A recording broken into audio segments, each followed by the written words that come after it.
Shabbat Shalom, everyone. If you're not seated, you're welcome to be seated now. As we go back into our regular Torah cycle, having read the special readings for Passover the first 2 days and the last 2 days, I want us to look at this week's parasha, Parashat Shmini, and recognize, first of all, there are a number of very powerful messages, a number of powerful moments and sections within this week's parsha. We actually have the entire basis, the foundation of kashrut in Parashat Shmini towards the end of the parsha.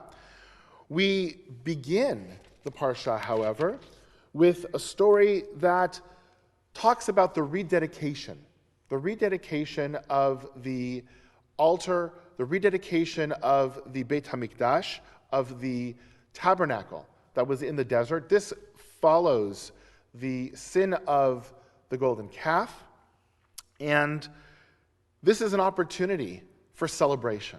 This is an opportunity for everyone to come together and be able to say that incident is past, and now we have this chance to start afresh, start anew, and dedicate our temple once again, dedicate the Beit Mikdash, the tabernacle. And so the beginning of this starts with that, and how to go about doing that, how to atone for the sin that just happened and start fresh. And that is how chapter 9 begins. But when we get to chapter 10, we see a very difficult and very challenging section of our Torah. Chapter 10 begins, "Now Aaron's sons Nadav and Avihu each took their fire pan, put fire in it, laid incense on it, and they offered before the Lord an alien fire, which God had not enjoined upon them. And fire came forth from the Lord and consumed them. Thus they died at the instance of the Lord. Then Moses said to Aaron, 'This is what the Lord meant when he said, through those near to me I shall show myself holy and gain glory before all people.' And Aaron was silent." This is an extraordinarily challenging piece of our text, because here we have what seems like the sons of Aaron, legitimate priests, legitimate Kohanim, going and either lighting a fire and being killed for it, or doing something that they knew that they weren't supposed to do, and then being killed for it as well. We have challenges on both sides, both in what Aaron allowed his sons to do and what they chose to do, and in terms of God's response, God's reaction to it. And our rabbis really struggle trying to figure out what it was that they did that was so bad that warranted a death penalty, that warranted them to be killed on the spot. And the Midrash in Vayikra Rabbah actually brings 4 different possibilities. And I found over the years that when our tradition brings 4 possibilities, it means that it's not really quite sure which is the one, which is the right answer. So here are the possibilities. Because of 4 things did the 2 sons of Aaron die: for drawing near, for sacrificing, for the strange fire, and for not consulting one another. For drawing near, because they entered into the innermost sanctuary when they weren't supposed to. For sacrificing, having offered a sacrifice which they had not been commanded to do. This was not one of the sacrifices. This was not something that they were supposed to be doing, and therefore they did it on their own initiative, on their own volition. For the strange fire, they brought the flame, it says, from the kitchen. Actually, the Torah tells us that in the tabernacle, when an offering was made, it was God who actually lit the fire. It was God's fire that was the one that consumed it, and a special fire that was then used. And what the Midrash is saying here is they just brought a mundane fire. They just brought any fire in and lit it from the kitchen. And finally, they didn't consult one another. Each one had their own. They didn't actually talk to one another. They didn't come and do it as a team, as a pair. All of these are understandable that they've done something wrong, but do any of them actually warrant a death penalty? Do any of them actually warrant them to be killed by God on the spot? And why was it that Aaron was silent? Why didn't Aaron say anything? His children were just killed. That silence could mean a couple of different things. The silence could mean A, he agreed with God, he agreed with the punishment, and therefore he didn't have anything to say. Or B, he was so overwhelmed with emotion, even though he disagreed, that he couldn't say anything. Both of those are possibilities. As we think about it, I want to tease out an idea that Rabbi Sachs actually brought as to possibly why it is that Nadav and Avihu were killed.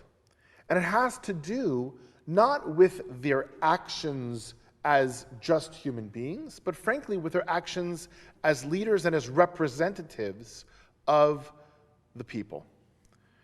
The Biur, one of our Midrashic text, comments, Nadav and Avihu were towering personalities. They certainly did not maliciously transgress, but their superabundant joy, and in their superabundant joy, they lost their judgment and entered the Holy of Holies to burn fine incense when it was not commanded by Moses.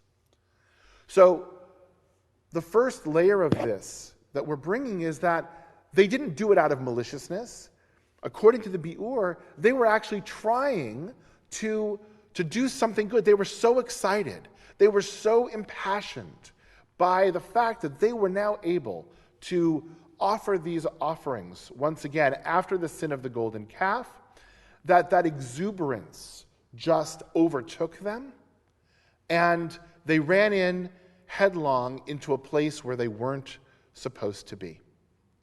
And this is what Rabbi Sachs picks up on. And he talks about the difference between the leadership styles of Aaron and the leadership style of his sons.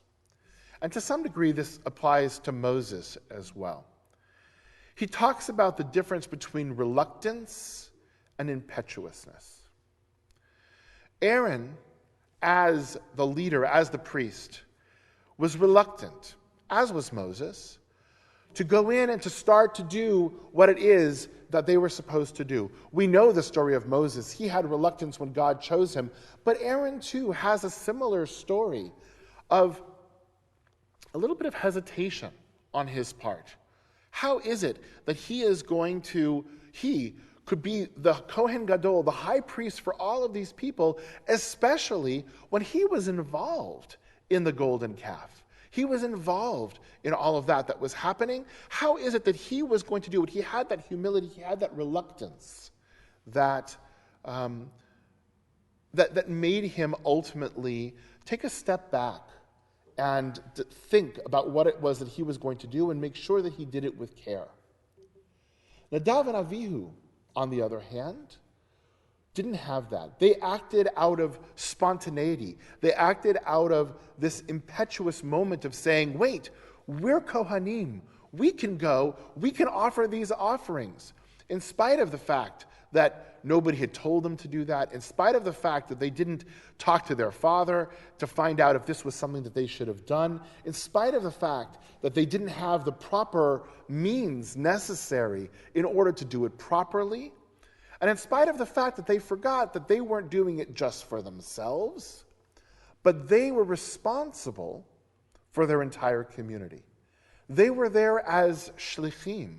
They were there as agents of the community to step forward and represent the community, not themselves.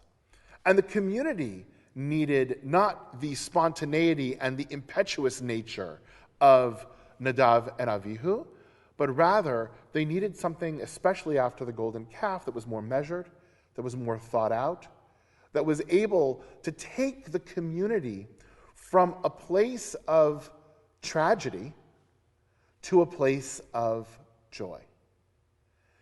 The golden calf was a moment of tragedy for the Jewish people. There were many who lost their lives as a result of it, and those who stayed alive had to remember and had to move from that moment back to a place of joy. And it's not something that can be done impetuously. It's not something that can be done willy-nilly. It needs to be thought out. It needs to be well planned. We need to have all of the means necessary to make sure that as we move forward, we're safe.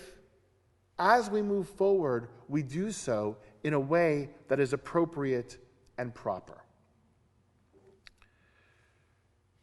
Rabbi Sachs also brings in another piece to this.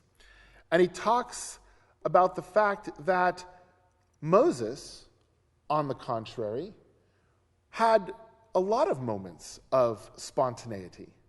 Moses had moments where he threw down the Luchot HaBrit, I can't think of the word in English, the tablets. That's the word I'm looking for. The Luchot HaBrit, the tablets. He threw down the tablets just not long ago after the golden calf. He argues against God. Moses has that spontaneity. And why is it, Rabbi Sachs argues, that Nadav and Avihu and Aaron shouldn't? And he talks about the roles that they play and the difference between a Navi, a prophet, and a priest. Nadav, Avihu, and Aaron are priests. They're Kohanim. And their job is, as Rabbi Sachs writes, eternal. It doesn't change. Their job is to be that anchor. Their job is to be that foundation that responds to an eternal truth, to an eternal relationship between the Jewish people and between God that is never changing. Moses, on the other hand, as a prophet, is to deal with this moment right now. And, therefore, it requires a little bit more spontaneity. It requires a little bit more fresh thinking to bring us to be able to capture and to deal with the moment that we are facing right now. So, why then are Nadav and Avihu punished? And how do we make some sense out of this? It's interesting that Rabbi Sachs argues at the end of this that our tradition recognizes that neither one of these modes of leadership, neither one of these modes of moving forward alone are appropriate and proper. We need to have the balance between the two. We need to have those moments of spontaneity, of freshness, to bring new ideas, new vision, to respond to things that maybe we have never had to deal with before. And at the same time, we need to have that base of eternal truth, that base of foundation that allows us to go back to our anchor, that allows us to know that it is always there. And he correctly indicates that the Amidah is the way that we express that. The Amidah that we just read, when there is a minyan in the morning service, is usually done twice. Or as we do it here, there's an out loud portion of it and there's a silent portion of it. And that, he says, reflects both of these modes. The out loud communal portion is representative of the sacrifice. It's representative of that eternal truth and that eternal relationship, those foundational moments that we have in our connection to God and to Judaism. But the silent Amidah, those moments of personal prayer, represent the Navi portion, the prophet side of our relationship with God. It allows us to think and to reflect through where we stand at this moment and bring that reality into our relationship with God as well. We need both of these according to our tradition. We need fresh eyes. We need fresh ideas. We need fresh visions. And at the same time, we need to maintain that underlying connection, that underlying anchor that we have that is eternal and that is our foundation. That is the ultimate lesson, that either by themselves, Moses wasn't allowed into the land of Israel. He wasn't allowed to see the promised land. Neither was Nadav and Avihu, because by themselves, that line or that way of thinking isn't enough. It's only when we bring them together that we are able to move forward. Shabbat Shalom.